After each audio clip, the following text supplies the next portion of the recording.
Yung journey naman is dati student siya, then ako naka-open work visa, dependent ako sa visa niya. Then, Nice. kung ano-ano yung work na hinanap ko rin to work our residency, the help of God as well. Permanent resident na. Permanent. Yay! 5 years na, now is permanent resident.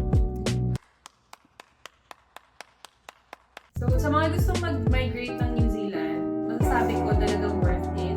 Magtatrabahuin nyo lang talaga.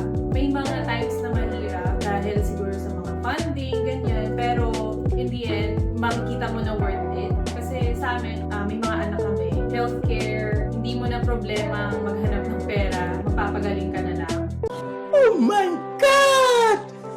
Wow! Sa education, hindi mo na kailangan magano ng tuition fee kasi may mga schools dito na magaganda for the kids. And overall safety, although walang zero crime sa kahit anong bansa, overall safety ng New Zealand is maganda. So, worth it talaga.